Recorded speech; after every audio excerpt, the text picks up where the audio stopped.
Oh, mami, matutulog ka na naman dito.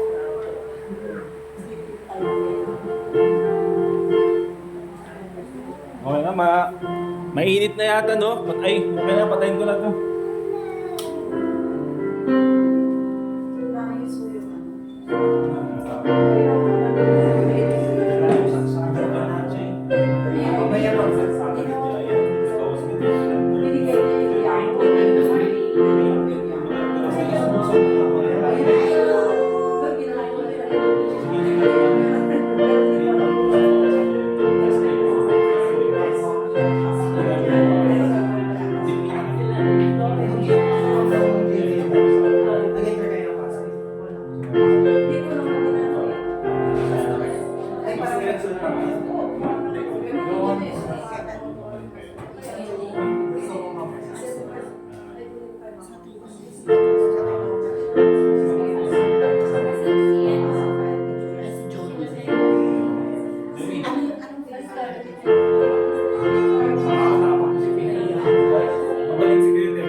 Ang tawag doon? Orchestra. Alright, but anyway, let's go ahead and stand up please. Tayo po tayong lahat. O yung mga gustong mag-aaral dyan ng mga ukulele, ano pa? Violin, drums. Ano pa? Huwag na yung drums. Marami tayong drum dyan. Sabihin nyo lang at i-enroll namin kayo sa Music World. Hindi, mag-send lang kami ng link ng YouTube sa inyo. Alright, tawagin natin si Brother Chaser para sa ating opening prayer.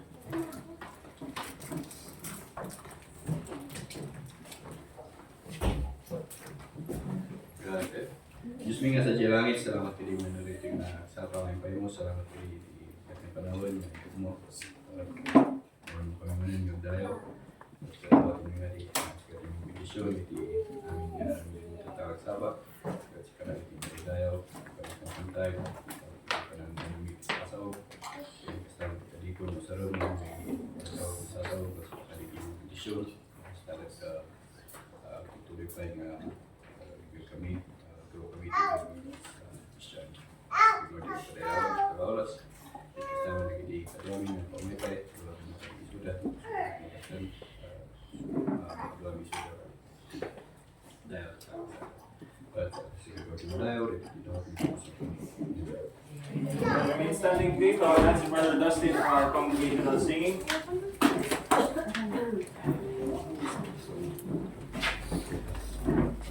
Let's open your songbooks to Psalm 215, Psalm 215, 215.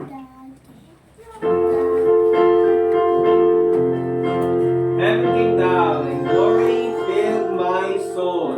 On first, oh what a wonderful, wonderful day, day I will never forget. After I wandered in darkness away, Jesus, my Savior, I met. Oh, what a tender, compassionate friend. He read the need of my heart. Shadows dispelling with joy, I am telling thee, may all the darkness depart. Heaven came down and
open to Psalm 216 on the next page. Psalm 216. Surely goodness and mercy. A pilgrim aside and a wandering.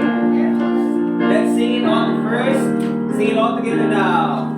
A pilgrim was I and a wandering.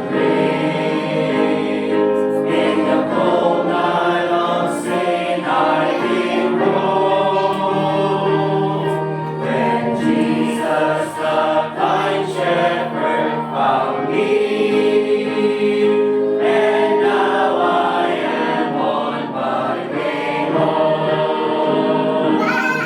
Surely goodness and mercy shall follow me all the days of my life.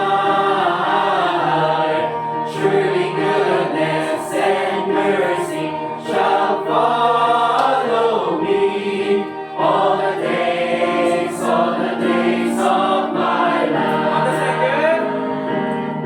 He restored my soul when I'm weary. He giveth me strength day by day. He leads me beside the still waters. He guards me each step of the way.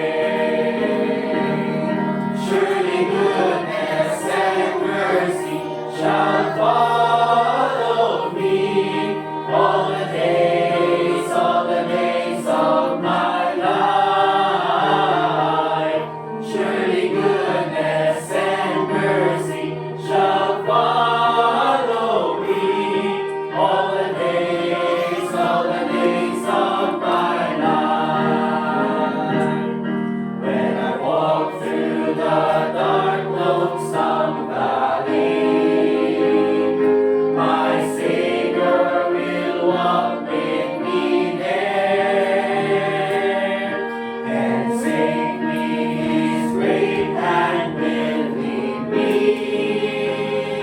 to the mansions He's gone to prepare. Surely goodness and mercy shall follow me all the days of my life. Surely goodness and mercy shall follow me all the days of my life. All together.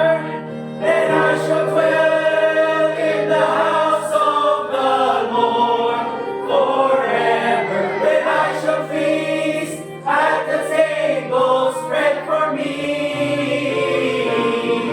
Surely goodness and mercy shall follow me all the days of my life.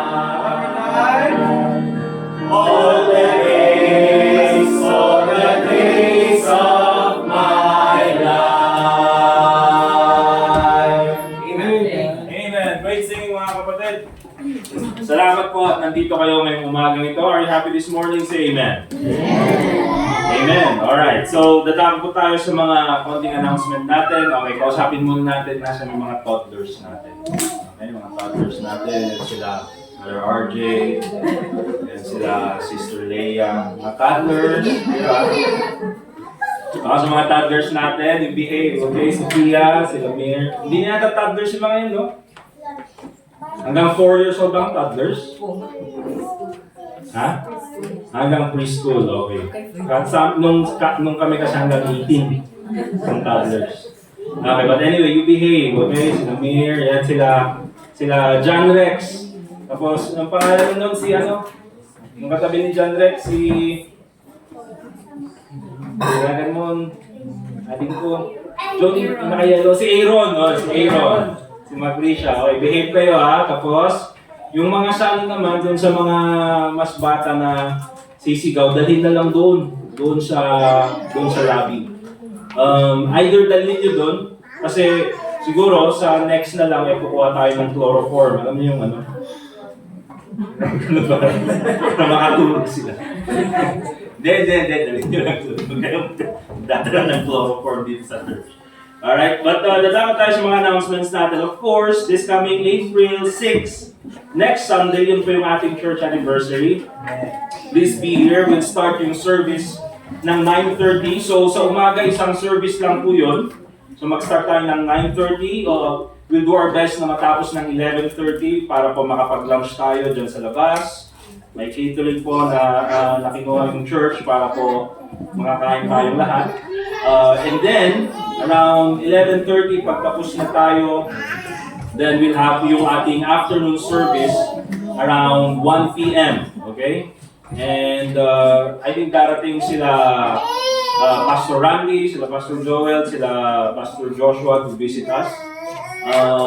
So sabi nila, dalhin ba namin yung buong church? Sabi, hindi, kayo lang. Pero kung sino yung sasama, of course, welcome na, alangan mo na papanamon na yun. Pero we invited them to come. Kaya this coming April 5, Saturday, please be here ng 10 a.m. Yung mga gustong sumali sa pag-decorate or maglinis dito sa surroundings ng school, dyan sa labas. And then yung iba, we can go out and give out invitations. Okay, so 10 a.m. po this coming Saturday. Okay, we'll prepare para po sa ating anniversary. Also, I would like to give a good news po. Yung na-budget po natin na pera for our anniversary is around 38,000. Kasama na po dun yung 26,000 na food dun sa magkikater sa atin. So, every Sunday po ay kumuha tayo ng special offering. I think within the last 2 months. I think ang total po na nakuha natin is around 6,000. Okay, around 6,000 po yung naipon natin. But dyan po natin nakikita mga kapatid na ang Panginoon po ay palagi pong nagpo-provide sa kanyang gawain. Dahil meron pong nagbigay ng 26,000 para po doon sa food. Okay? So sila na yung umako doon sa food. Amen ba mga kapatid? Amen. Parang ano ba naman, parang kami, may nagbigay? Yeah, of course, masaya tayo may nagbigay. So, we're very thankful for that. At least, you know, yung naipon natin, at kung may kulang man, kukunin lang natin sa general fund, hindi na ganun kalaki. Amen? So, yun po yung gagawin natin. At kung meron pa magbibigay, magpaparaffle tayo.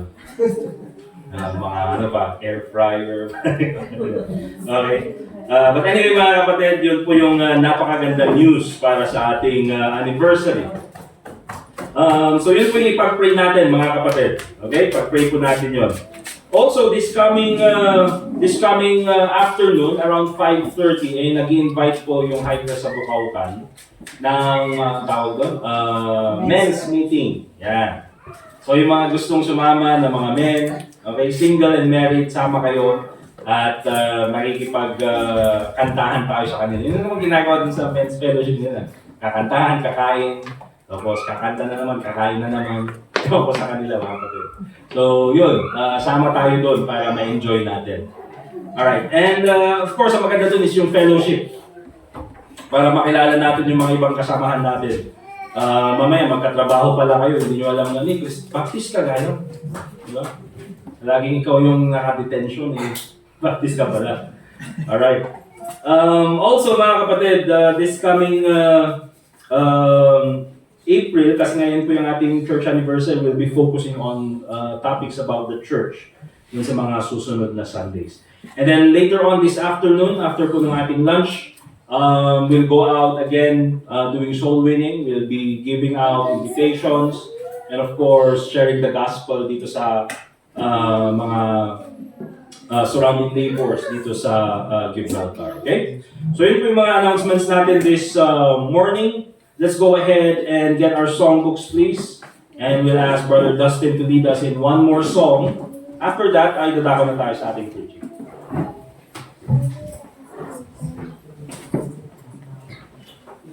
Let's turn songbooks po sa Song 210.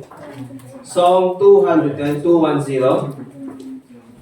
Psalm 210, Wonderful Grace of Jesus.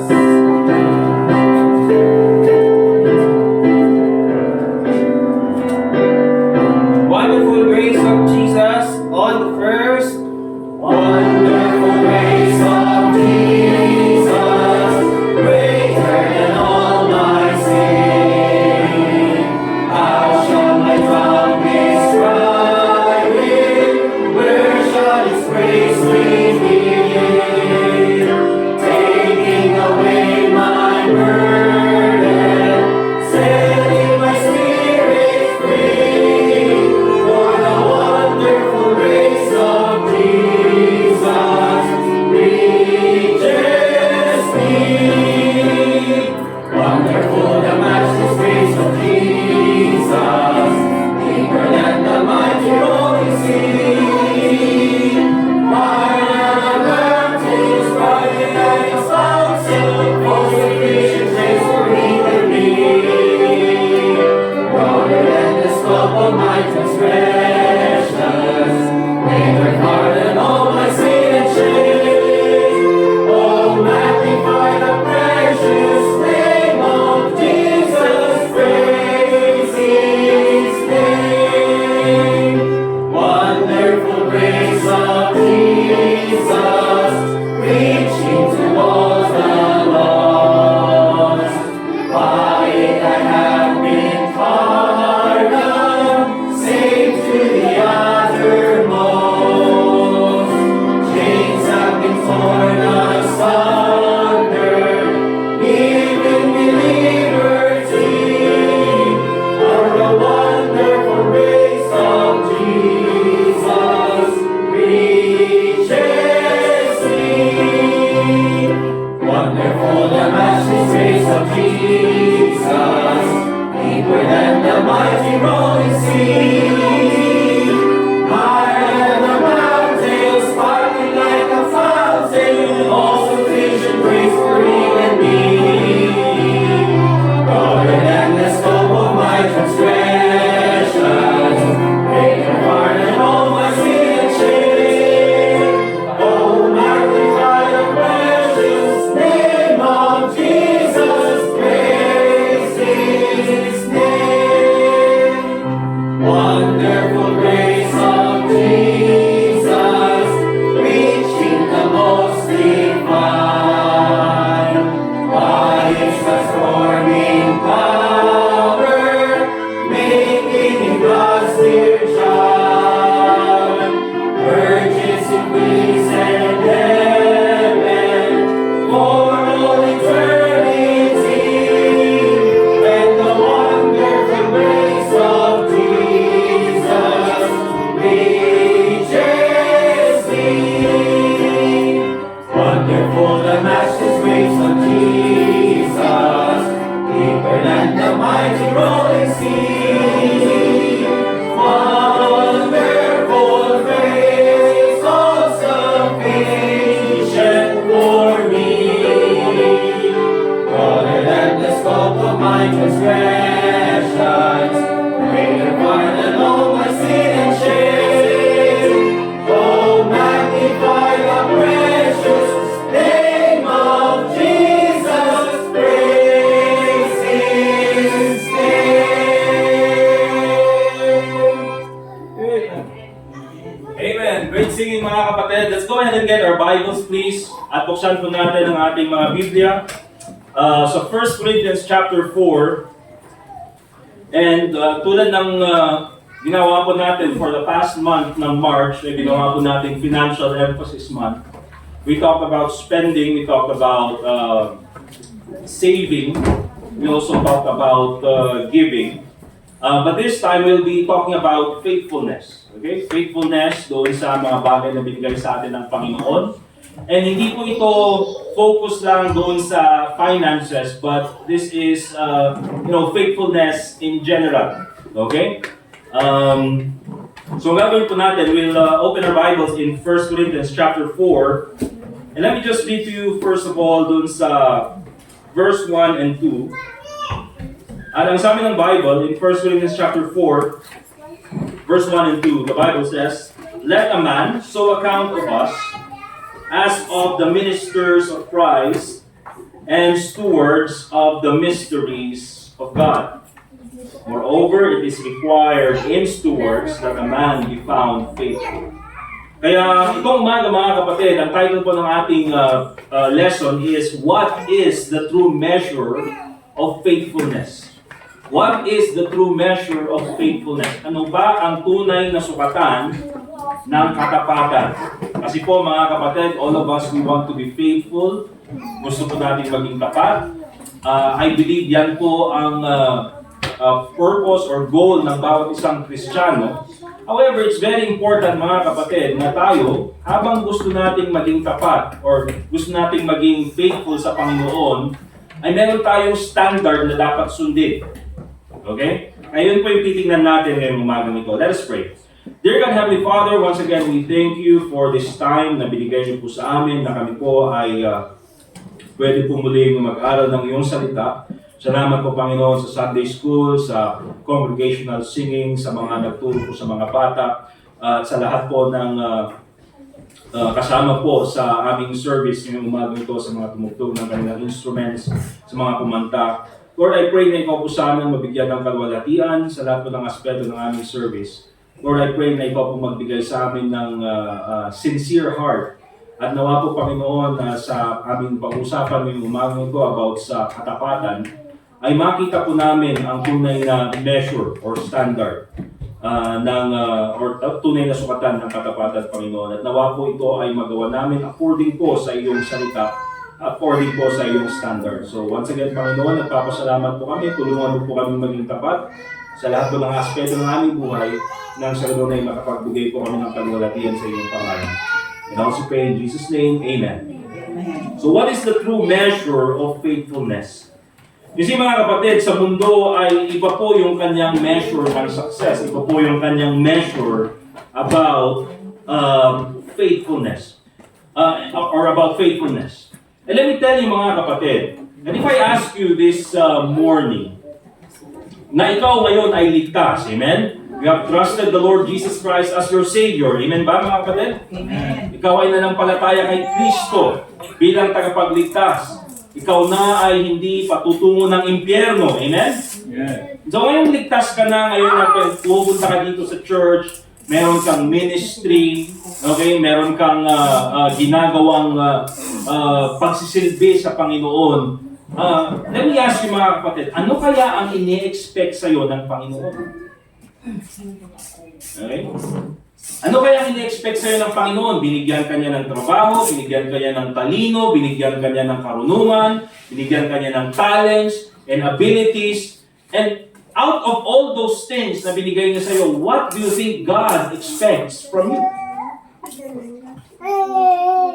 Siguro karamihan sa atin, we would say na, ini-expect ng Panginoon sa akin na maging magaling sa aking ministry. Ini-expect ng Panginoon sa akin na maging fruitful sa aking ministry.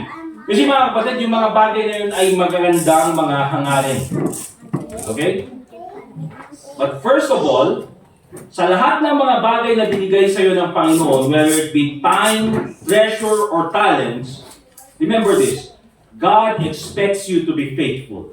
Amen. Kaya ang sabi dyan doon sa text natin, it is required in stewards, ibig sabihin caretaker, lahat ng nasa atin ay bigay ng Panginoon, talent, time, treasure. Ano sabi niya? That a man be found faithful. Okay? So yun po mga kapatid, ang expectation sa atin ng Panginoon. Now let me just give you some points about what faithfulness is not. Kasi nga po, para makita natin kung ano ba yung tunay na sukatan ng faithfulness, tingnan natin yung ano ba yung maling sukatan ng faithfulness. Kasi baka dito natin tinitignan yung faithfulness natin, ito yung standard ng faithfulness natin, mali pala. Unang-una, faithfulness is not talent or success. Hindi po pagalingan, mga kapatid. Hindi po paramihan ng pera at the same time. Maganda po, mga kapatid, na meron tayong mga talents or abilities, or meron tayong kakayahan, meron tayong pera, kayamanan, sabihin natin mga kapatid, meron tayong mga material things. Maganda pong meron tayong mga bagay na yun. Pero kung hindi po natin gagamitin para sa Panginoon, it is meaningless. Okay? Kaya faithfulness is not about talent or success. Yan po yung sukatan ng mundo. Pero sa Panginoon, mga kapatid, it is different. At the same time, faithfulness is not about being famous. Kasi minsan, nakala natin, oh magaling, siguro faithful ito. Oh mayaman, faithful, or ito, sikat. Siguro faithful ito. But see mga kapatid, kung titignan po natin yung Hebrews chapter 11, hindi po natin babasahin. But if you take a look at Hebrews chapter 11, after po binanggit yung mga patriarchs of the faith, sila Samson, sila Gideon, sila Abraham, sila Moses, ang sabi doon mga kapatid is, there are so many other people who remain faithful. Pero ang sabi ng Bible, hindi na sila binigyan ng pangalan. You know what mga kapatid, when it comes to faithfulness, you don't have to be known. You don't have to be famous. You just need to be famous. And by the way mga kapatid, hindi po ito sa lahat ng I would say, hindi sa lahat ng instance, hindi sa lahat ng occasion. But oftentimes, mga kapatid, those who are the most faithful are the ones who are unknown. Kung sino pa yung mga faithful, sila pa yung mga hindi kilala. Kung sino pa yung mga hindi kilala, sila pa yung mga faithful. Kaya ang sabi sa Bible, mga kapatid, is those who are sa langit, those who are the first shall be the least. And the least dito sa mundo, sila yung first doon sa langit. Kaya hindi po sukatan mga kapatid yung sikat. Uy, sikat na pastor, siguro number 1 dito sa langit. Eh mamaya dahil sa sobrang kasikatan, pinapalakpakan ng mga tao, binigay na lahat ng reward sa kanya dito sa balat ng lupa. Pagdating sa langit, tumus na yung reward. Bakit? Binito na agad eh. Okay? So hindi po yan sukatan ng success, not being famous. And of course, at the same time, faithfulness is not about public recognition. Okay? Kaya po mga kapatid, ang warning ni Jesus Christ sa Matthew chapter 6 is, do not do works to be seen of men.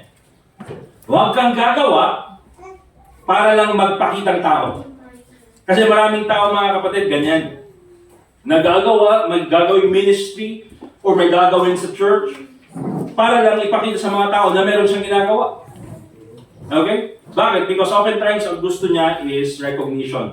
Kaya meron pa yung mga tao mga kapatid, even Christians sometimes, na kapag hindi na-recognize sa church, ay hindi na nagpapatuloy. Bakit? Hindi naman ako rin-recognize. Well, kung ganun po yung sukatan natin ng faithfulness, mga kapatid, ay you would see mga kapatid, oftentimes sa church ay hindi po nare-recognize lahat. Okay? But again, that is not the measure of faithfulness. It's not success, it's not talent, it's not being famous, it's not about public recognition. Now, unang-una sa lahat, let's take a look at the context of faithfulness. Let's go to the text na binasa po natin in 1 Corinthians chapter 4, verse 1 and 2. 1 Corinthians chapter 4, in verse 1 and in verse 2. And ang sabi ng Bible, let a man so account of us as the ministers of Christ and stewards of the mysteries of God. Now, bigyan natin ng background itong chapter and book na ito. Itong si Paul, mga kapatid, sinusulatan niya yung Corinthian church. At alam natin, in the first chapter pa lang, pinagsabihan na ni Apostle Paul, itong Corinthian church na ito, na because of their carnality, because of their division, because of their strife, and oftentimes, mga kapatid, sila ay namumuhay sa pagiging envious sa kanilang mga kapwa-Kristiyano, hindi nagiging maayos yung takbo ng church. Bakit mga kapatid? Pinapakita lang dito mga kapatid that these members sa Corinthian church, iba yung tingin nila about faithfulness. Kaya yung iba mga kapatid, ang sasabihin, oh dito ako kay Peter, kasi magaling yan mag-preach. Dito ako kay Apollos, kasi magaling din yan mag-preach. Dito ako kay Paul, kasi magaling yan magsulat, magaling sa doctrine. So, evidently, itong mga members ng Corinthian church, ang tinitingnan nila is yung tagalingan sa loob ng church. Okay? And so, yun po yung binabanggit ni Apostle Paul. Pinagalitan niya yung church because they have a false view of faithfulness. However, gusto natin makita mga kapatid, kaya ang sabi niya, let a man so account of us, kaming mga apostol, as of the ministers of Christ. See, ang ginamit niyang salita doon, mga kapatid, is minister. At ang minister na ginamit niya ay hindi po yung minister na nakikita natin na, ministro ng INC or ministro ng kung anumang simbahan. Kasi sa panahon natin, mga kapatid, oftentimes yung minister, hindi naman talaga minister. Sa Bible, mga kapatid, pag sinabi natin minister, it means servant. Okay? Sa Bible, kung titingnan po natin yung ginamit dito ng Apostle Paul, ang minister po na word na ginamit niya is patungkol po doon sa mga, alam niyo yung mga ship, doon sa panahon nila, yung mga pambiyahe na ship, cargo ship. Nung panahon nila, mga kapatid, meron po silang lower compartment doon sa barko. At doon sa lower compartment na yun, nandoon yung mga rowers ng ship. Pwede nilang ilabas yung, ang tawag doon, yung paddleboard. At sila yung magro-row. Habang yung mga tao sa taas, yung mga passengers at yung mga captain, nandun sila. Okay, nagre-relax. But yung mga minister, na kung saan nanggaling ito, or yung mga rowers ng ship, na kung saan nanggaling itong minister na ito, ay nandun sa ilalim ng barko, unrecognized, walang pumapansin sa kanila, sila yung nahihirapan, pero kung wala sila, walang mararating yung ship. Diba? So yun po, mga kapatid, ang ibig sabihin ng minister. Kaya anong sabi dito ni Apostle Paul, we are the ministers of Christ. Kaming mga apostol, yes, naging kasama kami ni Jesus Christ. Kami yung mga nangangaral ng salita ng Diyos, nag-start ng mga churches. But remember this, kami lang naman ay ministro ng ating Panginoong Hesukristo. Because remember, sa loob ng church, wala pong dapat i-glorify kundi ang ating Panginoong Hesukristo. Amen? Amen. Yan po dapat yung palagi nating tinitignan na sa loob ng iglesia, sa loob ng ating church, ang mabigyan po ng kaluwalhatian ay hindi po yung pastor, hindi po yung members, kundi ang ating Panginoong Hesukristo. Kasi mga kapatid, kung ang nabigyan ng kaluwalhatian sa loob ng church ay yung pastor, or kumbaga yung mga members, mga kapatid, hindi na yan church, kulto na po yan. Okay?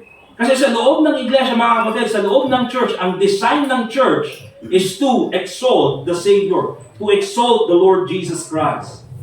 So sabi niya ganyan, we are the ministers of Christ. And then sabi niya ganyan, and stewards of the mysteries of God. Yan, si Peter, magaling mangaral. Si Apollos, magaling din mangaral. Si Paul, katulad ko, sabi ni Paul, ako, magaling din ako magsulat. Pero alam niyo ba na pinagkatiwala lang sa amin yung mga doctrines na alam namin, kung anong talino binigay sa amin, ay pinagkatiwala lang sa amin ng Panginoon. Hindi galing sa amin to, galing ito sa Panginoon. Amen. And so anong sabi niyang ganyan? Moreover, it is required in stewards, kami, na pinagkatiwala ng Panginoon. Yung church, pinagkatiwala ng Panginoon. Yung doctrine, pinagkatiwala ng Panginoon. Yung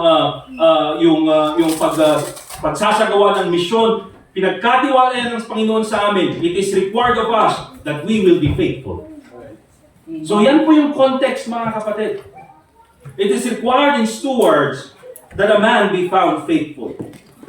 But also, secondly, let's take a look at the motive behind faithfulness. Ito po very important, mga kapatid. Katulad po nung pinag-aralan natin last Sunday about the motive behind giving. Remember this. Ang motive po natin, i-on na lang siguro natin yung electric fan.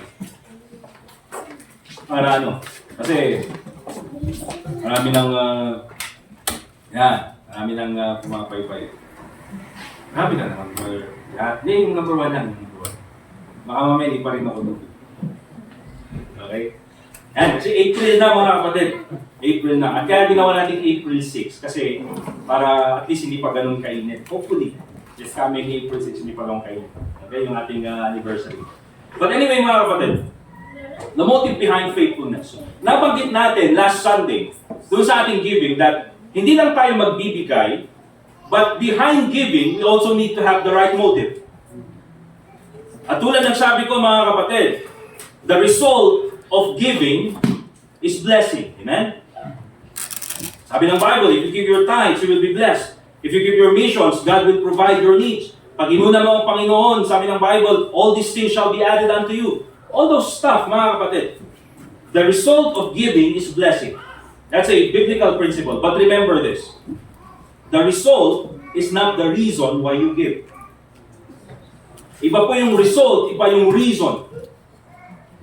Ibig sabihin yan, mga kapatid, hindi ka magbibigay para i-bless ng Panginoon. Because the result belongs to God. He will not break His word. Okay? So dapat iba yung reason natin, and nakita natin, mga kapatid, that the reason why we give is because may takot tayo sa Panginoon. That's why we tithe, because we fear God. That's why we tithe, because God already blessed us. That's why we give to missions, because we love souls. We love God. Lahat po yan, mga kapatid. Hindi po, pagka po kasi ang motive natin is para i-bless tayo ng Panginoon. Mga kapatid, I think that is a selfish motive. Di ba? So, if we take a look at the scriptures, mga kapatid, makikita po natin that giving is not always about you. Giving is about God. Alright? Kasi, sinabi nga natin, mga kapatid, paano kung di ka blinas ng Panginoon? Paano kung nagbigay ka nga katulad ni Job? You know, the time that he was offering to God. Eh, dun yung time na kinausap ni Satanas ang Panginoon. At doon din yung time na inalaw ng Panginoon si Satanas na gumalaw sa buhay ni Job.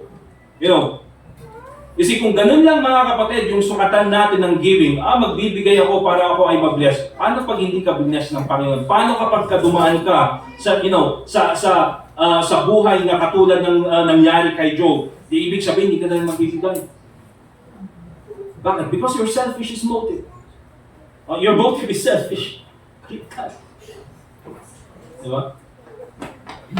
And it's the same thing when it comes to faithfulness, mga kapatid. The motive behind faithfulness. Remember this, mga kapatid. When we become faithful to God, meron at merong blessing ng Panginoon. Amen? But here's the motive behind God, behind the faithfulness. Look at John chapter 14, verse 15. Makikita mo natin ay ito. The motive behind faithfulness, unang-una, the motive behind faithfulness is love for God is the primary motive. Amen? Bakit ka magfe-faithful sa gawain ng Panginoon? Bakit ka magfe-faithful sa pagbibigay? Bakit ka magfe-faithful sa church attendance? Bakit ka magfe-faithful sa soul winning, Bible study, prayer? Bakit ka magbibigay sa lahat ng mga bagay na yan, mga kapatid? You do it because you love God. Sabi ng Bible in John chapter 14, verse 15, if ye love me, keep my commandments. Sabi ni Jesus Christ, okay, kung mahal mo ako, ibig sabihin, dapat sundin mo yung aking mga commandments. And ito, mga kapatid, if we take a look at this verse is redundancy. Paulit-ulit. Anong ibig sabihin? If you love me, keep my commandments.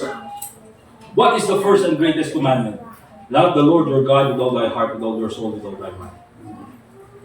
Ano yung new commandment na binigay ng Panginoong Jesucristo sa mga disciples? Love one another. As I have loved thee, so ye shall also love one another. Kaya kung titignan po natin, mga kapatid, loving God is the primary motive why we become faithful. Remember this, ang tunay po na katapatan is not forced obedience. Hindi po yung, oy, sige, mag-faithful tayo. Kailangan natin maging tapat, baka magalit si pastor. Gets niyo ba, mga kapatid? Maganda po, mga kapatid, na meron tayong preacher na nag-guide sa atin, nagsasabi sa atin, nagre-remind sa atin ng mga bagay na yon. Pero wag naman sana, mga kapatid, na mag-faithful kayo dahil kay pastor. Bakit? Dahil minsan, mga kapatid, may mga tao na Kristiyano na mas takot sa pastor kaysa sa Panginoon. Pero mga tao, mga kapatid, na mas takot o mas mahal ang pastor kaysa sa Panginoon. Mag-faithful tayo na kaya kay pastor. Di ba? Mga kapatid, kung tayo ay magiging tapat, maging tapat tayo dahil sa Panginoon. Dahil mahal natin ang Diyos.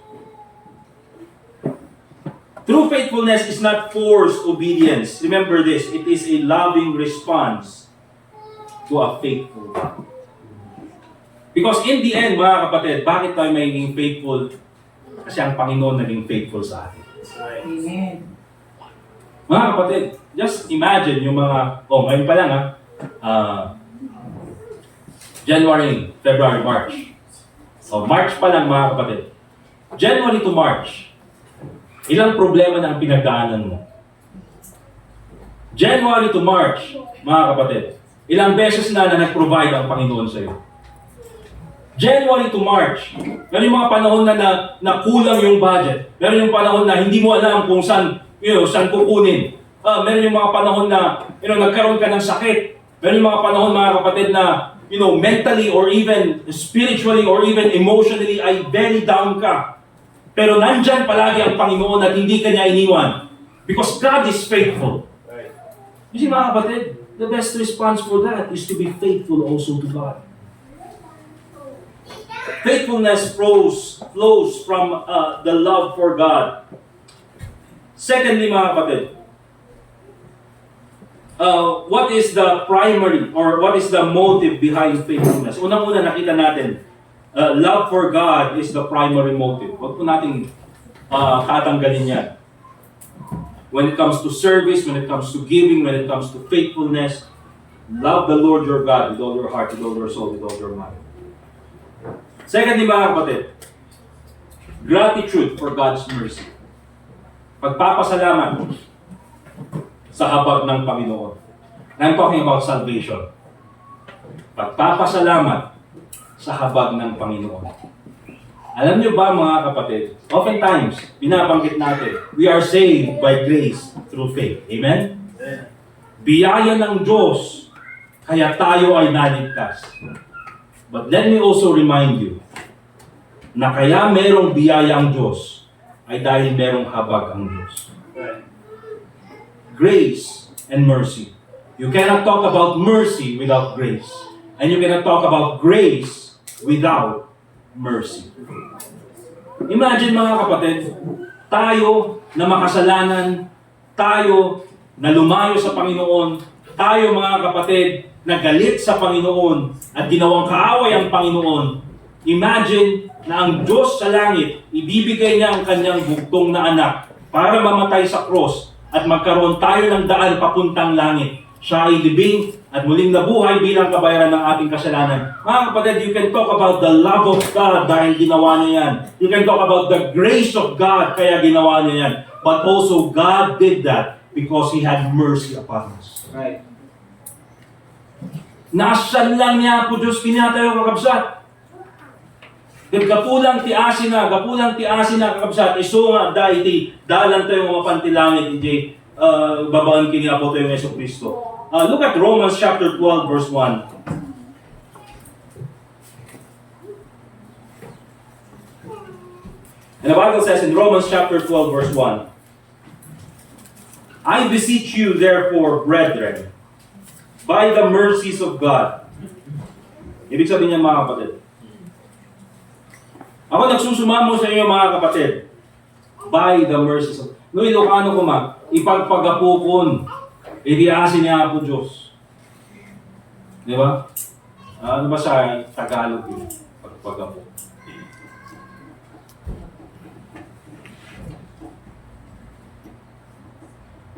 By the mercies of God. Sa ganda ng mga kapatid. I beseech you therefore, brother. Hindi, yung ipagpagapok niya. Ha? Na nagsusumamo ako, alang-alang sa habag ng Panginoon. Di ba? Alang-alang sa habag ng Panginoon. Bakit? Bakit sinasabi ito ni Apostle Paul, mga kapatid? Kasi, mga kapatid, kung naintindihan mo at naramdaman mo yung habag ng Panginoon sa iyo, sabi niya ganyan, ye present your bodies a living sacrifice. You see, ikaw papuntang impyerno, ikaw wala kang magandang future, pero binigyan ka ng Panginoon ng buhay na walang hanggan dahil naawa siya sa iyo, dahil siya ay nahabag sa iyo. Anong gagawin mo? Please, kung na-realize mo yan, present your bodies a living sacrifice. Amen. Mabuhay ka para sa Panginoon. Holy, acceptable unto God, which is your reasonable service. Kasi yun yung reasonable, mga kapatid. Pag sinabi natin reasonable, ito yung dapat lang na reaction. Okay? Na kapag ikaw na-realize mo yung habag ng Panginoon sa'yo, alang-alang sa habag ng Panginoon sa'yo, pag na-realize mo yan, the reasonable reaction is to serve God. Di ba? And so, yan po mga kapatid, the motive behind faithfulness is not only the love for God, but also gratitude for God's mercy. Pagpapasalamat sa habag ng Panginoon. Remember this mga kapatid, hindi natin mababayaran yung ginawa ni Kristo sa cross.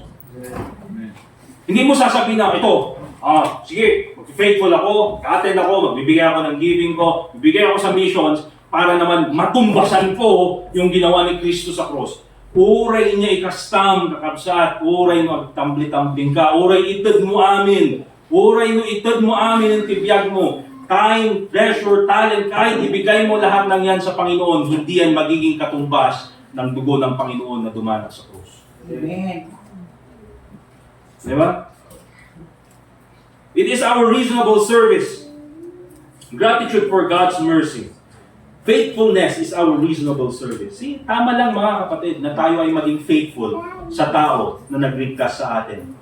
Or sa Diyos na nagligtas sa atin. Kaya hindi natin matutumbasan yung ginawa ng Panginoong Jesucristo. Hindi natin matutumbasan yung ginawa ng Panginoon. Pero at least, kahit sa konting paraan, mga kapatid, na kaya natin. Ano sasabihin natin? Panginoon, mag-attend po ako sa church bilang pasasalamat ko sa iyo. Hindi po ito sapat. Pero let me do this for you, dear God. Panginoon, magiging faithful ako. Ibibigay ko kung ano yung kaya ko. Yung oras ko, yung kayamanan ko, yung talento ko, ibibigay ko kung ano yung kaya ko. Hindi ko bilang kabayaran kasi hindi ko kayang bayaran yung ginawa ni Kristo. Pero bilang munting pasasalamat dahil sa ginawa niyo sa akin. You see mga kapatid, ganun po dapat yung tingin natin when it comes to faithfulness. Alright? Also, what's the motive behind faithfulness? Not only the love for God, not only gratitude for God's mercy, but also the desire to glorify God. The desire to glorify God. Sabi ng Bible in 1 Corinthians 10:31, whether therefore you eat or drink, whatsoever you do, do all to the glory of God. But dagdagan po natin ng isang verse. Punta po tayo sa 2 Corinthians chapter 5. 2 Corinthians chapter 5.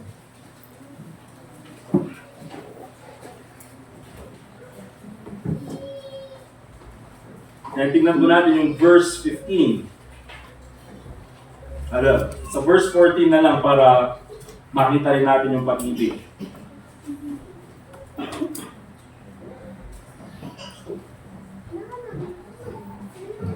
Ang sabi ng Bible,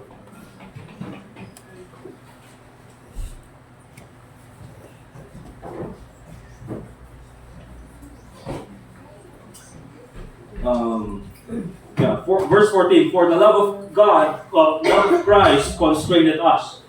Dito kasi 2 Corinthians chapter 5, mga kapatid, ay binabanggit ni Apostle Paul, o nabanggit niya rin, mga kapatid, yung mga pinagdaanan nila bilang mga apostles.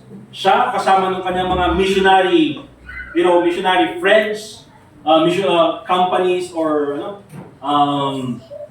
companions in work, companions in travel, and companions in trouble. Okay? Binanggit niya mga kapatid that the reason why ginagawa namin ito, na kahit na malayo pupuntahan namin, kahit na mahirap gagawin namin, kahit na we're going to cross the ocean, gagawin namin, kahit na nandyan yung shipwreck, delikado, alam namin, pero gagawin pa rin namin. You know what? Ang nagtutulak sa amin ay yung pag-ibig ng ating Panginoong Jesucristo.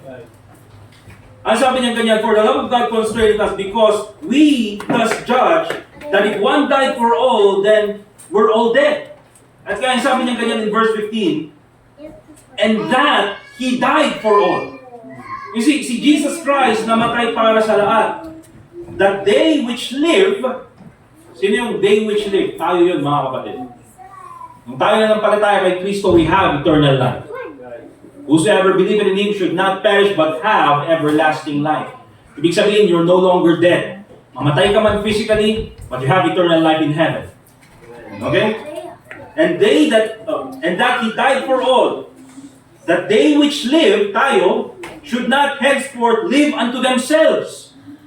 Ibig sabihin, mga kapatid, tayo na may buhay na walang hanggan, dahil tayo na nampalataya kay Kristo, hindi na tayo dapat nabubuhay para sa sarili lamang.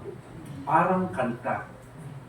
Walang sino man ang siyang nabubuhay para sa sarili lamang. Meron ba yun sa songbook natin? Pero totoo yun, mga kapatid, hindi na tayo dapat nabubuhay para sa sarili lang natin. Ano sabi niyang ganyan? Pero kanino tayo dapat mabuhay? But unto Him which died for them and rose again.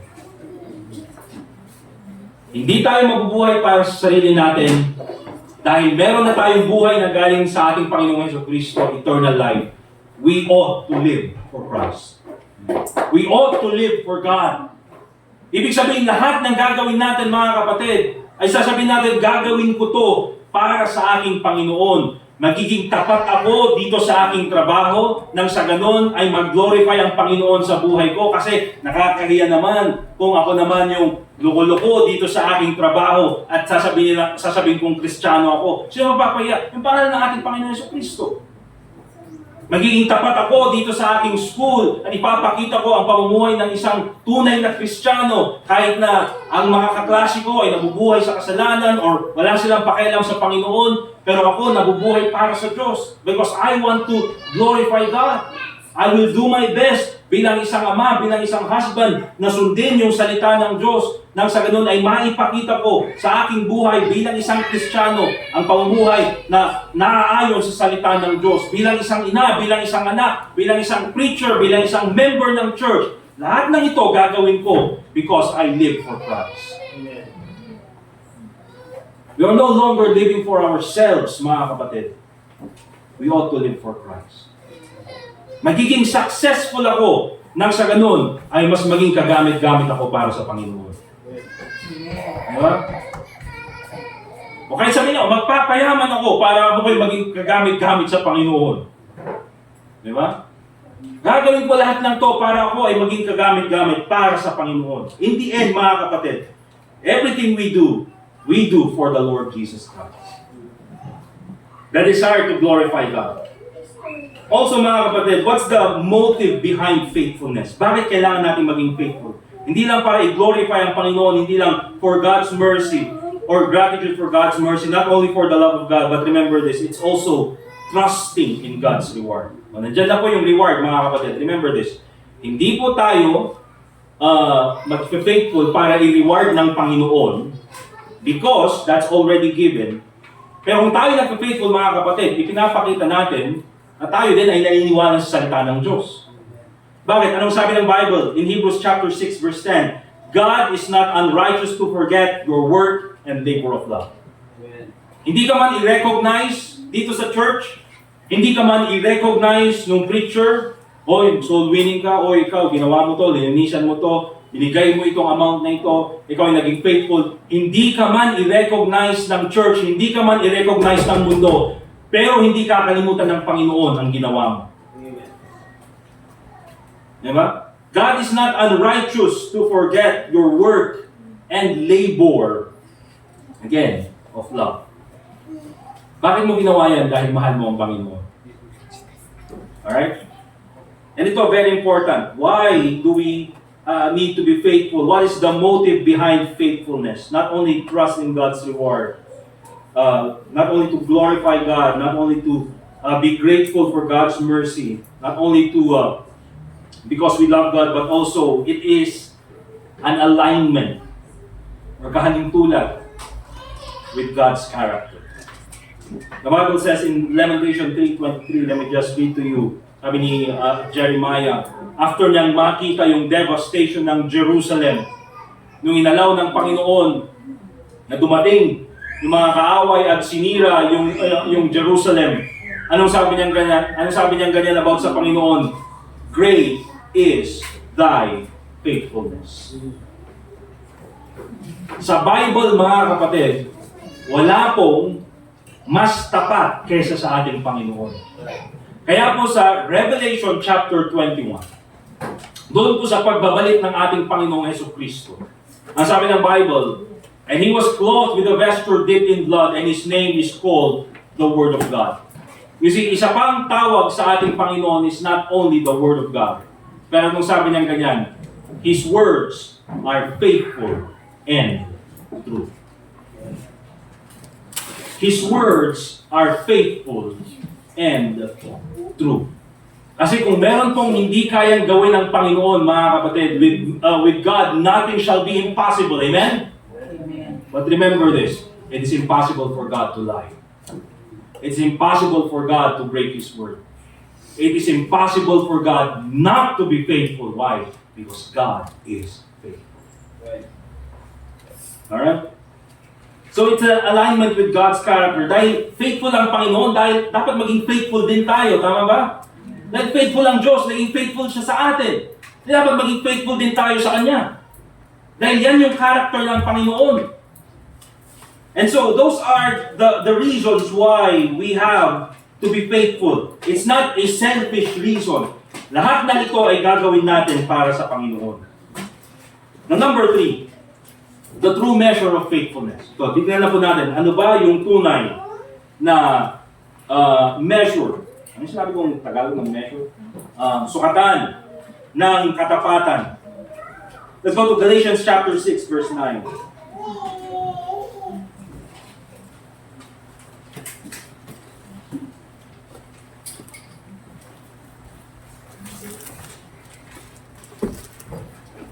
Galatians chapter 6 verse 9, ito po ay alam ng karamihan sa atin, ang sabi ng Bible, and let us not be weary in well-doing, or kung sa words na ginagamit natin sa panahon natin, huwag tayong mapagod, let us not be weary, huwag tayong mauma in doing good, well-doing. Bakit? For in due season, we shall reap. Meron tayong aanihin. Sabi ng Bible, if we faint not. You see, mga kapatid, one of the true measures of faithfulness is this. Consistency over time. Pagiging consistent. Don't you notice, mga kapatid, na sa lahat ng ginagawa natin while serving the Lord Jesus Christ, in everything that we do, lahat ng ginagawa natin, remember this, paulit-ulit. Amen? Paulit-ulit ginagawa natin. Ngayong Sunday na ito, mga kapatid, nandito tayo sa church, 9 a.m., nakinig tayo ng Sunday school, kumanta tayo, di ba? After yan, nag-fellowship tayo ng 10 minutes, and then, nagsimula naman tayo sa ating kantahan, nagdasal tayo, and then nakinig na naman tayo ng preaching ng salita ng Diyos, and then later on, meron tayong closing song, meron tayong giving, after that, meron tayong fellowship, and then meron tayong afternoon service at meron tayong fellowship. And you know what, mga kapatid? Next Sunday, ganun na naman. And then the Sunday after that, ganun na naman. And then the Sunday after that, ganun na naman, mga kapatid. Let me ask sila, siguro mga pinakamatagal na Kristiyano, sila Ma'am Elsa, sila Ma'am Aida. Diba? Sila Sir Hector. Ma'am, kaano kayo nagbaling nga Kristiyano? 1985. Ma'am Elsa, kayo din? 1985. 1986. Ay, nahuli ka ng 1 year. Ni Sir Hector, 87. Paano kayo nagbaling ng Kristiyano? 1940s na ako. Ha? Late 80s. Late 80s. 1989 ako pinanganak eh. Kaya siguro dahil naging Kristiyano dahil pinanganak ako. Medyo ba? Nung kailan pa kayo 2006. Oh, matagal pa rin yun. Mas matagal kaysa sa karamihan.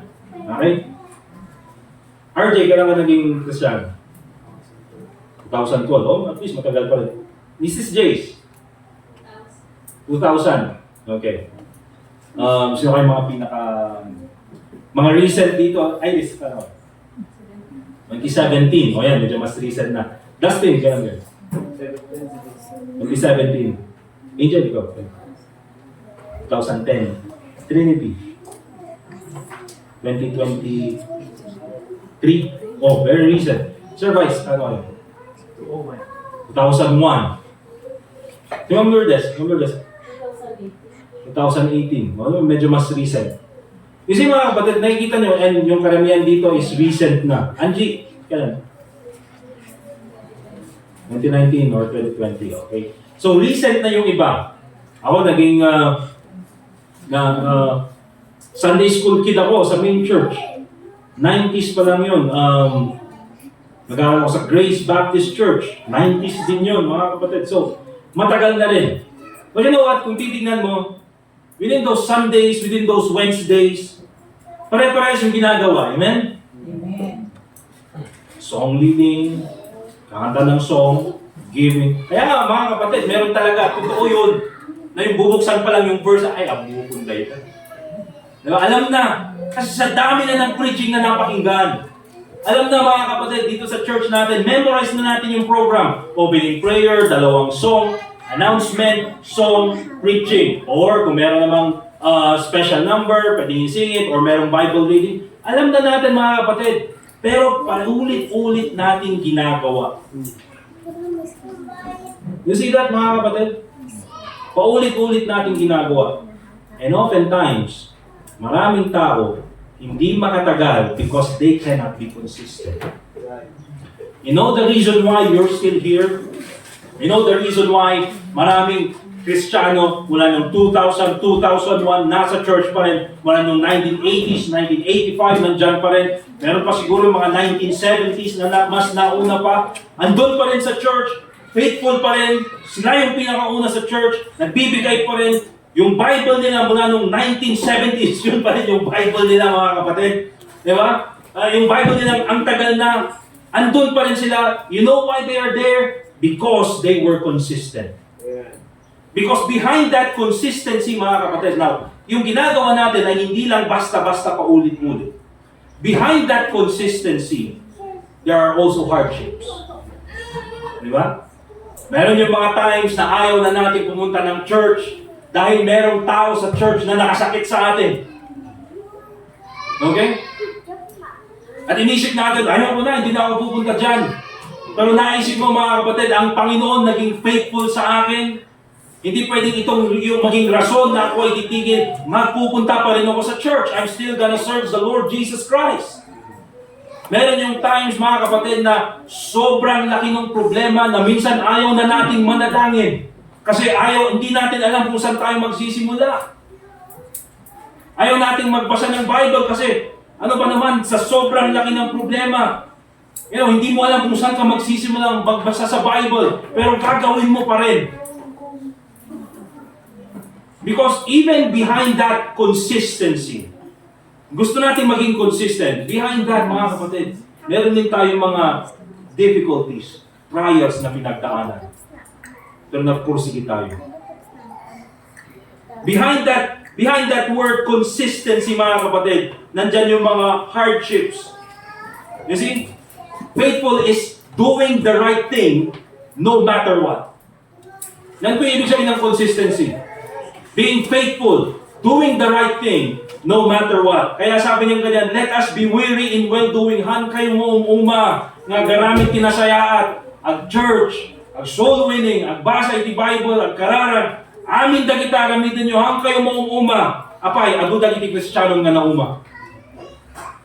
Kaya iti panawon, nga nauma da. Isupay lang di panawon nga asinuddan. Nga maala di bendisyon ni Apo Diyos. Ngam kaputan na umana because they were not consistent. Walang nakuha mga kapatid. So remember mga kapatid, the true measurement of faithfulness, one of them is consistency over time. Why don't you challenge yourselves, mga kapatid? Gawin natin yung best natin. That no matter what, I will go to church. 52 Sundays in the whole year, no matter what, I will do my best to go to church. No matter what, gagawin ko yung best ko na at least once a week, or sabihin mo, hindi ka pa nakapagsimula ng soul winning, at least once a month, I can lead one soul to the Lord Jesus Christ. Diba? Be consistent. Ang kayo mo umakakabsat. Ado tiligat na paglabasan itibiyag. But remember this, lilipas din yan. At kailangan lang natin ituloy yung mga ginagawa natin dito sa loob ng church. The true measure of faithfulness, consistency over time. Hindi lang yan. The true measure of faithfulness is obedience to God's Word. Pagsunod sa kautusan ng Panginoon, sa kalooban ng Panginoon. In Luke chapter 6 verse 46, the Bible says, Luke chapter 6 verse 46, "And why call ye me Lord, Lord, and do not the things which I say?" Bakit mo ako tinatawag na Panginoon, Panginoon? Bakit mo tinatawag na Master, Master? At tawagin mo yung sarili mong minister, servant, pero hindi mo naman ginagawa yung mga bagay na hinihingi ko. Yung mga bagay na kalooban ko. Remember this, mga kapatid. A faithful Christian is not only a listener of the Word, but also obedient to the Word. Okay, tingnan po natin yung James chapter 1. Balikan natin to. We already know this.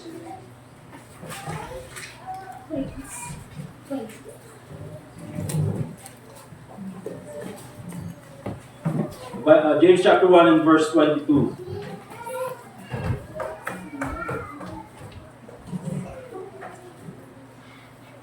Sabi ng Bible, "But be ye doers of the word." Huwag mo lang pakinggan yung salita ng Diyos. God knows. Ang dami pong Kristiyano nakikinig sa salita ng Diyos. Sa panahon po natin, mga kapatid, kung ikaw ay isang Kristiyano talagang hinahanap mo at gusto mo talagang matuto sa salita ng Diyos at gusto mo talagang mag-grow sa salita ng Diyos, sa panahon natin, hindi ka po magkukulang ng resources. Ang daming Baptist churches na naka-online sa panahon natin, ang daming mga YouTube videos na makikita natin online, ang daming mga books na isinulat, even apart from the Bible. Sa panahon natin, nagkalat po ang Biblia. Sa panahon natin, hindi ka magkukulang sa resources sa panahon natin. And the Lord knows, maraming Kristiyano, ang dami nilang nakakain na salita ng Diyos, ang dami nilang nababasa, na-consume, na content about the Word of God. Ang daming Kristiyano, hindi pa rin sumusunod sa salita ng Diyos. Because there's a difference between consuming God's Word and applying God's Word. There's a difference between hearing God's Word and obeying God's Word. Naintindihan, mga kapatid? And so it's very important sa atin, be doers of the Word and not hearers only, deceiving our own selves. Saan po nanggaling yung deception na yan? Kasi in verse 25, "But whoso looketh into the perfect law of liberty," yan po yung salita ng Diyos, "and continueth therein," ikaw ay nagpatuloy, ibig sabihin, sinunod mo yung salita ng Diyos na either napakinggan mo or nabasa mo, "he being not a forgetful hearer, but a doer of the word," the Bible says, "this man shall be blessed in his deed." Di ba? Kaya po, tama rin, mga kapatid, na kung napakinggan natin sa panahon natin, dapat palang maging consistent. Be consistent because it's from the Word of God. Nakita natin na dapat ayusin natin yung motive natin in faithfulness. Then fix your motive in faithfulness, in giving, in service. Bakit? Because it's from the Word of God. Obedience to God's Word. And by the way, mga kapatid, pag sinabi natin obedience, this is full obedience. Okay? Hindi po partial obedience. Panginoon, susundin ko yung susundin ko yung, ito, gusto ko kasi itong sa Romans, kaya ito, susundin ko. Yung 1 Corinthians chapter 5, yung sa bandang fornication, yung mga bandang yan, huwag na muna. O kung munang susundin yung sa mga 1 Corinthians chapter 1, yung division, yung envy, huwag kung munang susundin yung mga yan. Kasi mga kapatid, pag sinabi natin obedience to God's Word, hindi lang po isang book sa Bible, we're talking about all the scriptures. Okay? Hindi po tayo magiging perfecto dyan, pero at least gawin natin yung best natin. Also, what's the true measure of faithfulness? Not only obedience to God's Word, but again, stewardship of what we have been given. Okay? Pangalagaan natin, gamitin natin para sa Panginoon yung mga bagay na binigay niya sa atin. Binigyan ka ng Panginoon ng talino, gamitin mo sa Panginoon. Huwag mong gamitin sa kalokohan. Binigyan ka ng Panginoon ng sweldo, ng trabaho, gamitin mo para sa Panginoon. Binigyan ka ng Panginoon ng lakas, gamitin mo para sa Panginoon. Binigyan ka ng Panginoon ng privilege to be a student, itatak mo na sa isip mo, sabihin mo, ngayon pa lang, habang estudyante ako, I will do my best na kung ano man yung natututunan ko sa school, gagamitin ko para sa ministry. Huwag na sabihin na, hindi, kapag graduate na lang ako, tsaka ako gagamitin sa ministry. Ngayon pa lang, gamitin mo na para sa ministry. Diba? Kung binigyan ka ng Panginoon ng napakaraming abilities sa music, sa preaching, or sa pagtuturo, or in managing many things, mga kapatid, use it for the glory of God. Yan po yung stewardship. At dyan po natin nakikita yung tunay na sukatan ng faithfulness. Bakit? Go to Matthew chapter 25, verse 21. Ito po palagi kong preach. In Matthew chapter 25, ito po yung parable of the talents.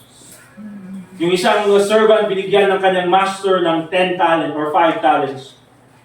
Yung isa binigyan ng 2 talents. Yung isa binigyan ng 1 talent. Yung binigyan ng 5, naging 10.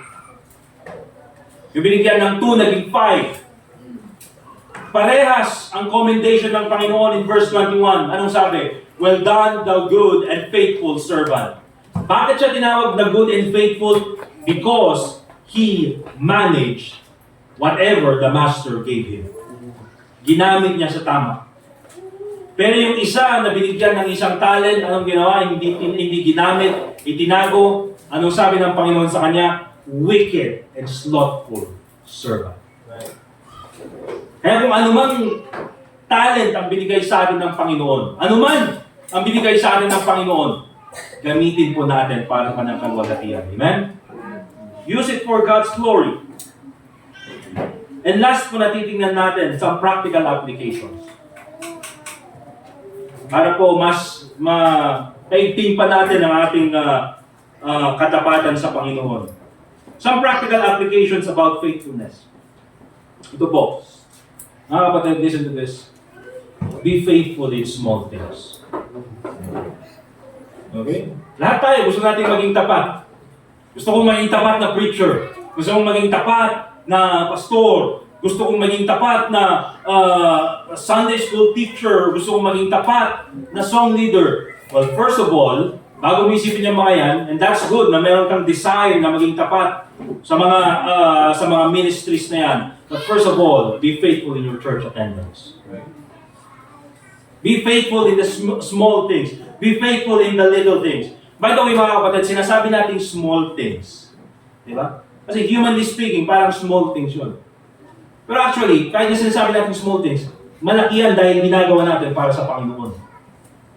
Imagine mga kapatid, itong congregation natin, kung ako lang at yung aking pamilya hanggang dito. Di ba? So, yung presence po ng bawat isa dito ay napakalaking encouragement. Right? Be faithful in small things. Luke chapter 16 verse 10. He that is faithful in that which is least is faithful also in much. Ako, kapag ako ay binigyan ng Panginoon ng ganitong blessing, ibibigay ito sa Kanya, ibibigay ko itong amount sa Kanya, ibibigay ko ito sa Kanya. Well, be faithful on what you have right now. O ako, pag ako binigyan ng Panginoon ng ability na ganito, magiging faithful ako sa Kanya. Be faithful on what you have right now. Be faithful in the small things. Okay? Huwag po natin isipin na, kaya naman faithful yung preacher, o faithful yung pastor, o faithful yung song leader kasi may ministry siya. Mga kapatid, ito pong palagi kong tinitignan katulad ng sinabi ng Panginoon ni Apostle Paul in 1 Timothy chapter 1 verse 12. Na nagpasalamat siya sa Panginoon. Bakit? Because He counted me faithful, putting me into the ministry. You see, bakit linagay si Apostle Paul sa ministry? Hindi dahil matalino siya, hindi dahil ganito yung kanyang ability, because nakita ng Panginoon that this person is faithful. Kaya siya linagay sa ministry. Hindi ka ilalagay sa ministry para maging faithful ka muna para ka ilagay sa ministry. And so remember that, be faithful in the small things. And kahit nasabihin natin small things, mga kapatid, sinasabi lang natin the small things. Pero sa mata ng Diyos, hindi po yan maliit, hindi yan malaki kung ito ay ginagawa natin dahil mahal natin ang Panginoon. Also, very important, be faithful where you are. Kung saan ka linagay ng Panginoon, maging faithful ka. Be faithful in your school, be faithful in your work, be faithful in your church. Huwag sabihin na, pag ako naging kasali sa church na yun, magiging faithful ako. No, be faithful where you are. Okay? Be faithful sa school na kung nasaan ka. Be faithful dun sa trabaho na kung nasaan ka. You don't need a new place, mga kapatid. Hindi mo kailangan ng bagong church, hindi mo kailangan ng bagong lugar. Kailangan mo lang baguhin ang iyong puso. Amen. You just need to have a faithful heart. A faithful perspective. Be faithful where you are. Amen? And of course, be faithful in your giving, in your praying, in your witnessing, in your church attendance. All the basic things na ginagawa natin, mga kapatid. Be faithful. Minsan, itong mga paglilinis, pag-soul winning, pagbabasa ng Bible, paghahanda ng pagkain, pagluluto, pag-serve sa mga kapwa nating Kristiyano, pagtulong sa kanila. Minsan, di naman yan napapansin. Minsan, di naman natin ina-announce dito sa church na, ako ito, ginawa ko para sa member na ito last Sunday. Ito, ginawa ko para sa member na ito a year ago. Last month, ito yung ginawa ko para sa member na ito. Or ito, mga kasama ko na tumulong sa member na ito. Hindi natin ina-announce yung mga yan, mga kapatid. I don't think we have to announce those things. But here's the thing, mga kapatid. Yung mga bagay yan, it may not be glamorous, hindi man siguro kapansin-pansin. At tulad ng sabi ko, kung tayo ay may puso bilang isang servant, kung tayo ay may puso bilang maging minister, bilang isang minister, we don't care who gets the glory. Amen. Wala tayong pakialam kung i-recognize tayo sa church. Wala tayong pakialam kung, palakpakan tayo, pasalamatan tayo. We do not care as long as God gets the glory. Because throughout history, mga kapatid, and I've said this before, throughout history, wala po tayong makikilalang mga dakilang servant. Meron tayong makikita mga sa Bible na faithful servant. Meron tayong makikita mga kapatid na, wala tayong makikita na famous servant. The great servant. The best servant. Sa history, mga kapatid, all the ones who are remembered are kings. Alexander, Nebuchadnezzar, mga kings. Hindi naaalala, mga kapatid, yung mga servants nila. Bakit? Because you're a servant. And in the ministry, mga kapatid, wala pong dapat na bigyan ng liig, kundi the King of Kings and Lord of Lords. Amen. Not the servants. Yan tayo dapat pansinin. Dapat ang pansinin ng Panginoon. He must increase, I must decrease. Remember that. Kaya hindi man tayo tawagin na the great servant, o ito, the best servant, the great servant. At least, mabibigyan man tayo siguro ng label. At least, sa mata ng Diyos, we can be a faithful servant. Amen. Para pagbalik natin sa langit or pagdating natin sa langit, well done, thou good and faithful servant. Yan po yung pinaka-the best na commendation na matatanggap ng isang Kristiyano. Amen? Hindi ka magbigyan ng reward doon sa trabaho mo, doon sa school mo. Doon sa Pilipinas naging magaling kang magtrabaho. Imbis na dagdagan ng sahod, dagdagan natin ng trabaho. Di ba? Pero sa Panginoon, mga kapatid, naging faithful ka, wala man nakapansin sa'yo, hindi po bulag ang Panginoon. God is not unrighteous to forget your work and labor of love. Nakikita yan ng Panginoon. Importante, pagdating natin sa langit, ang makita niya is, well done, thou good and faithful servant. Sana huwag naman yung pagdating natin sa langit, dito ka na pala. Sige, pasok.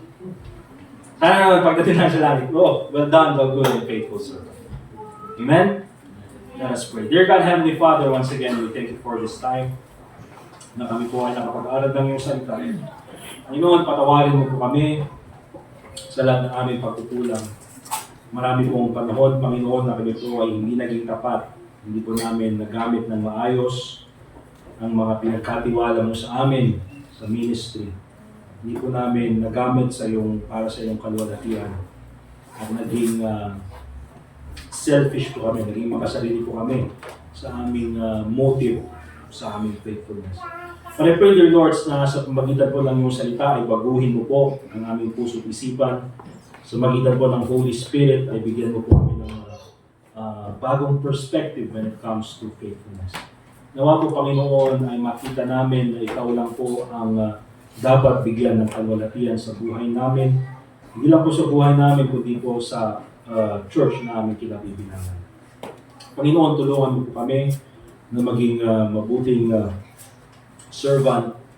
Bigyan mo po kami, Panginoon, ng sapat na lakas, nang sa ganun po ay maibigay po namin sa abot ng aming makakaya ang mga talento po namin, ang oras po namin, at kahit po ang aming kayamanan para po sa iyong kalwalhatian. Panginoon, salamat po na ikaw ay naging faithful sa amin. Wala po kami dito, Panginoon, kung hindi ka po naging tapat sa amin. Kaya lubos po kami nagpapasalamat sa iyong katapatan sa amin. At nawa po sa kahit kaunting paraan, Panginoon, ay maipakita po namin ang aming pag-ibig sa inyo, ang aming pasasalamat sa inyo sa pamagitan po ng pagiging faithful. So once again, Panginoon, salamat po sa iyong pag-ibig sa amin. And also pray in the name of the Lord Jesus Christ. Let's continue to pray, mga kapatid.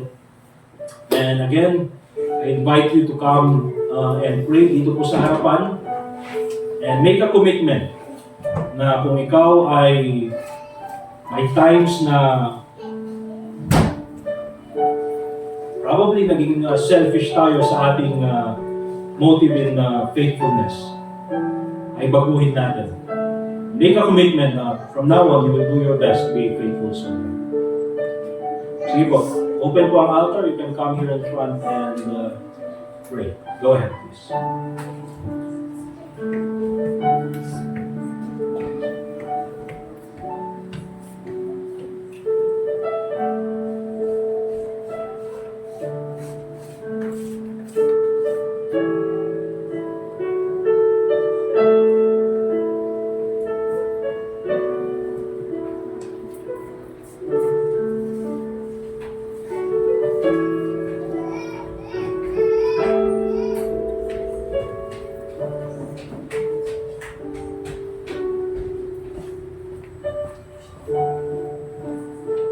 Dear God, Heavenly Father, once again, we thank you for this time na kami po ay pwedeng manalangin. Lord, thank you for every commitment po na ginawa ng bawat sa Kristiyano. Lord, ikaw po sana ang patuloy na magbigay ng kalakasan sa bawat sa amin, Panginoon. Lord, help us be faithful. and forgive us despite our faithfulness. So once again, Panginoon, we thank you and we love you, dear God, and also pray in the name of the Lord Jesus Christ. And all God's people say, Amen. Amen. Alright, let's go ahead and prepare po natin yung ating mga offering at tayo po ay magbibigay.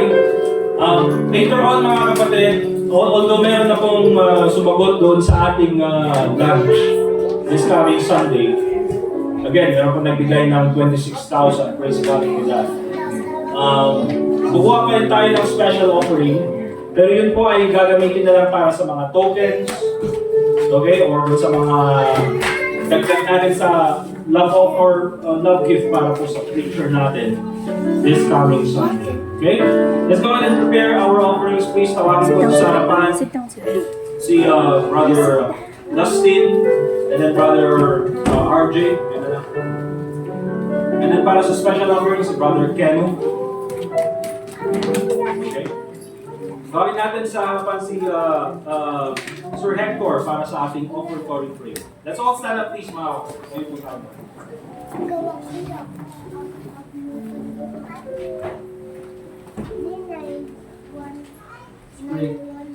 Heavenly Father, thank you again this morning that we can continue to worship you through this offering. Lord, we see again that you are the source and the giver and the supplier of our needs, and you have taught us to give, Father. So help us to give as cheerful givers this morning. Thank you that you have let us be a part of your work in this ministry. Thank you, Lord, that you will continue to use us to serve you and to serve others, and that it will glorify your name. We ask this in Christ's name. Amen. Amen. Let's give our offerings, mga kapatid. Gawin po natin ang ating mga offerings.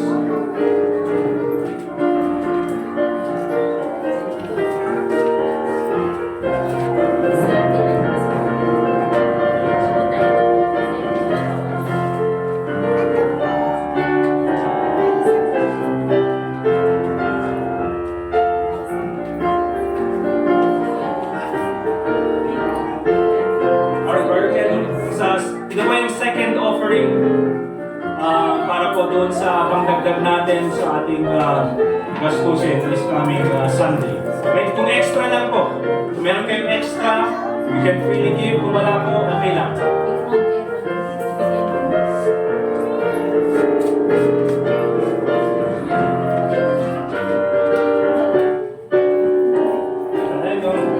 Kung napanood ko nung nakaraan, close nyo yung pintuan. Walang lalabas sa church na ito kung hindi natin nabubuo yung 50,000. Ano yun eh, hindi yung giving mga kapatid. Hold up yun, hold up. Alright, are you happy? Say amen. Okay, nagpapasalamat tayo sa presensya ng bawat isa. Karamihan wala naman pong mga first-time visitor, pero meron tayong mga returning visitors. Please shake hands with them later on, mga members ng church. And then we'll enjoy our fellowship. Okay? Let's all stand up please. Napakaganda nung nakapila na kanta ngayong umagang ito para sa ating closing song. Let's sing song number 220, Jesus is all the world to me.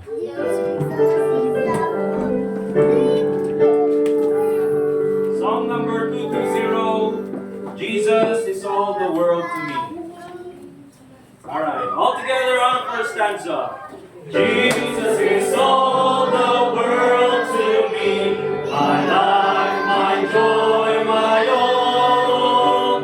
He is my strength from day to day. Without Him I would fall. When I am sad, to Him I go. No other one can cheer me so. When I am sad, He makes me glad. He is my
nagpapasalamat kami. Thank you for being a friend to us. Thank you, Lord, na ikaw po yung aming tinatakbuhan sa mga panahon na wala po kaming matakbuhan. Lord, thank you very much for this time na amin pong nagamit in worshiping you through our songs, through our prayers, through our giving, and most especially through the preaching of your word. Lord, ikaw po sanang maging gabay namin. Keep us safe, dear God, as we go home. Ikaw po ang magdala sa amin, sa aming mga bahay, nang sa ganun po ay pagpatuloy po kami sa mga dapat namin gawin bilang Kristiyano. At ganoon din po sa aming pagbabalik this coming Sunday for our church anniversary. Lord, once again, we thank you so much for your faithfulness to us. At ikaw lang po sana, Panginoon, magbigyan ng kaluwalhatian sa buhay namin. And also pray in the name of the Lord Jesus Christ. And all God's people say, Amen. Amen. We're dismissed. Let's fellowship. At later on, magpa-practice po yung mga kakanta this Sunday.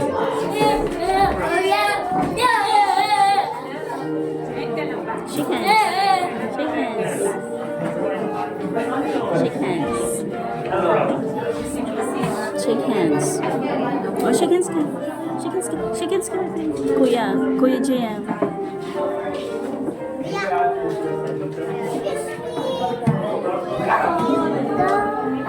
Shake hands ulit. Shake hands ulit. Ah. What's it?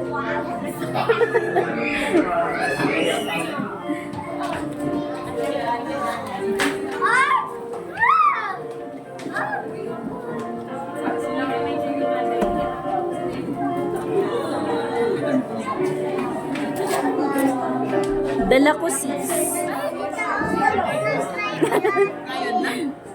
Hindi kayo masisira. Hindi yung masisira. May pupuntahan ka pa? Oo, ano. Sige ko na lang. Kainin na lang natin today. Bukas, next Sunday. Sa anniversary. Sorry, nakalimutan ko. No problem. Nag-play ba? Yes.